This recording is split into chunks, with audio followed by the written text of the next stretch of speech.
have nothing to say about my life, except that tomorrow is my roommate's birthday.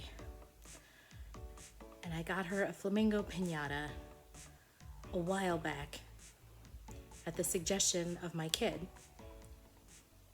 And,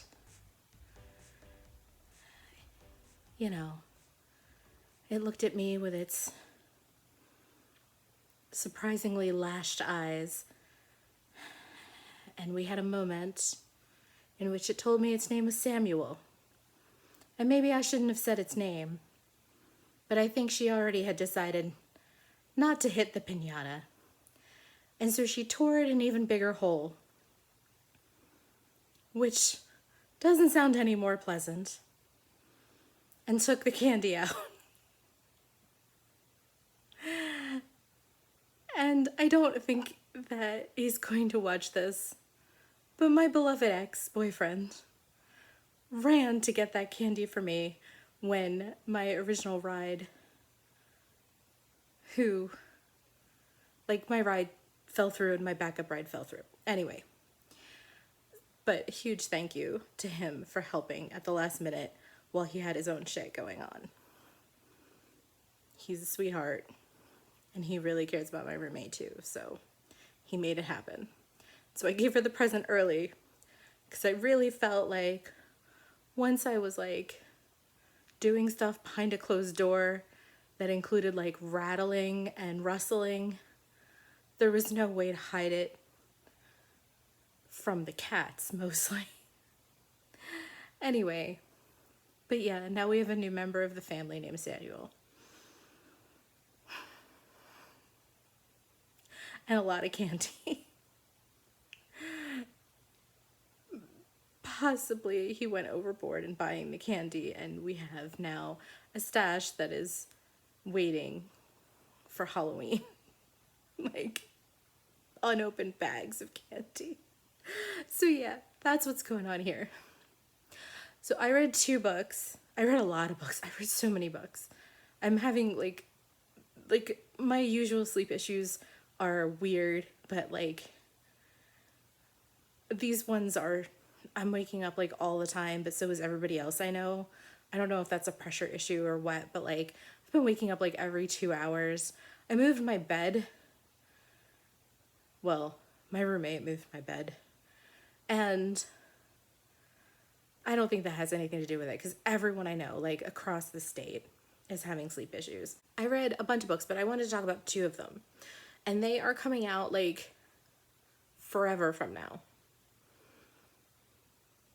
But I pushed them up because I really wanted to read them. I had a little gap, and even though this has never worked out for me in the past, I decided to do it anyway. So I read The Atlas Paradox, which is the sequel to The Atlas 6. I'm here to tell you a couple of things about it. 1, if you didn't like The Atlas 6, you're definitely not going to like The Atlas Paradox. It doesn't do anything better. Like, at all. Not even a little. Yeah. Not even a little. And I'm not disparaging the book. I thought The Atlas 6 was a great time. The Atlas 6 got a lot of criticism because it blew up. And then after it blew up, it got picked up by a major publisher. Sorry, Tradpub, but we say Tradpub now. And they said they revised it. And people are going back and rereading it. They're not seeing much in the way of revisement. Okay, well, I never had my hands on the original thing. I read an arc, and someone was like, they have changed the illustrations. I'm like, there were illustrations? I didn't know. How the hell would I know? Anyway, but I think people liked it because of the vibes. And I'm using this word in a very specific way. This book has very little plot. The second book, very little plot. The vibe is just a feeling, and everybody can have the same feeling. That's why I think this is going to be a trend. People writing to these big, strong emotions. Not so much plot. And that's okay. I think it's great. I think it's cool. Actually, like, I know that I probably sound like I don't like it, but I actually really do. Like, when it doesn't even need to be done well in terms of how it's written. It needs to be done well in terms of how I'm feeling. And I think people feel really good about it because they can say with clarity that they knew exactly how that book was supposed to make them feel. They don't have to worry about being able to dissect the book. They don't have to worry that there are hidden metaphors or whatever. They just know that that book is exactly what it says it is. It's a vibe. It feels a way. They felt a way. Everyone is big, feels big, is doing exactly what they say they are. And now I'm reading an arc way ahead of publication. Well, at this point, not that far ahead of publication, but I'm reading an arc. Who knows if this is how it's going to go? Who knows if they want to edit this person? Because God forbid anybody get edited now once they're big, right? Once you have a thing, which is why I'm not sure they edited the first book very much. At least that's what I hear on the internet. Revised edition? Yeah, right. Never been told so much in my entire life how everybody feels than I have in this book. Maybe in a children's book. Do I hate it? No. Am I laughing through the whole thing though? I am, but I'm having a really good time. Isn't that what matters? I'm so sorry about this reflection. Is it not? Like, I'm laughing. So the book is funny. The book's really funny. Like, she's a funny writer. But also, it's ridiculous. It's absolutely ridiculous. And I'm having such a good time. I did. I thought it was funny. Believe me, if you thought the magic was tedious in the first one, it's still tedious. But, like, I don't mind. I went to library school. Do you know how many journal articles we have to read? A lot of them. Not all of them, but a lot of them. So I had a really good time. But yeah, a lot of talk about the magic system still. And it still doesn't make any sense. And a lot of the book telling you exactly how everybody feels. But also, I don't think that they feel the way that they think they feel. They're all like, he said unfeelingly. And he said disinterestedly. He could not be more interested. Come on. And that's the whole thing about this series, is that they're like a pile of sulking puppies. And it's hilarious. I gave the first book 5 stars, not because I think it's a 5-star classic work of literature, but because it entertained the hell out of me. And this one did too. Maybe not exactly as much. And I was kind of hoping that this would be the end of it. It's not. There's gonna be a 3rd book. But I'll read that one too. Like, it's just Gen Z the Magicians. It really is. Also, it is surprisingly sexless. Like, it just doesn't have any of the tension or feeling that I felt like the first book felt. It's so tense that everybody was just... Maybe this is just what happens when you're in school for too long. I don't know. You're just too stressed for too long. Yeah.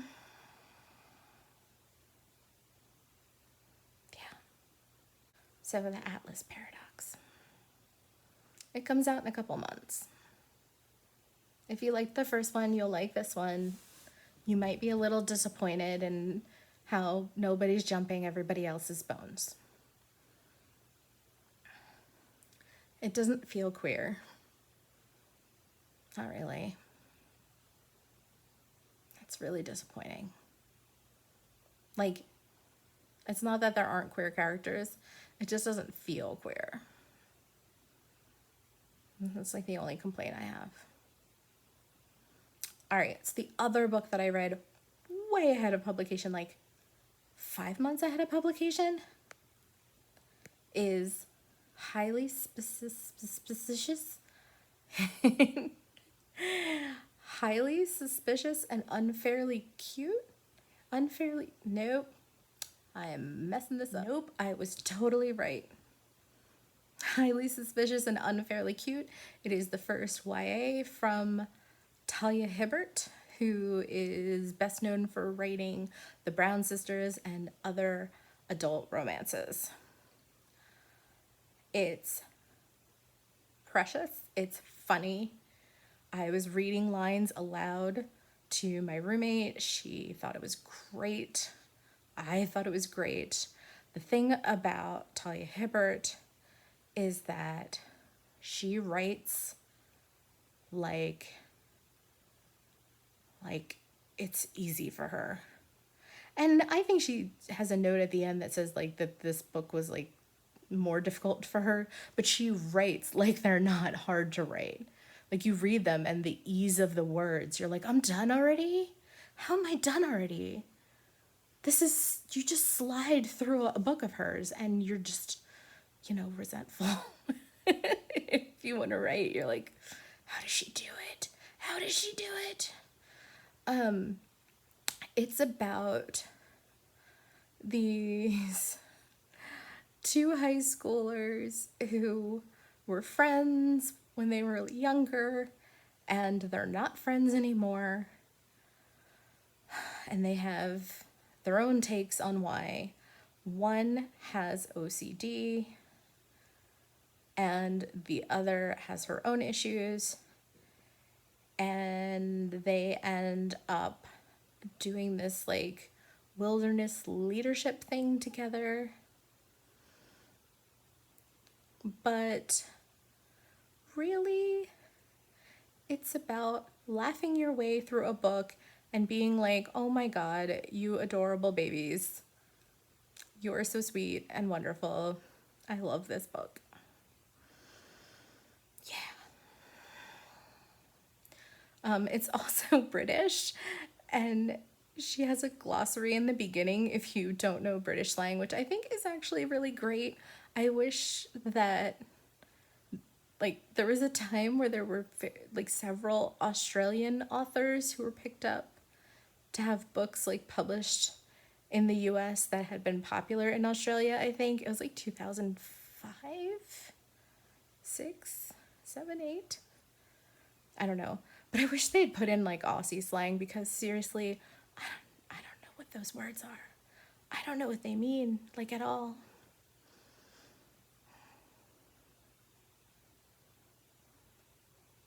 Anyway. Yes, so that doesn't come out for months and months and months and months, but I wanted to be the one to tell you it's great. Usually you see a little bit of something when an author changes age groups. It's fine.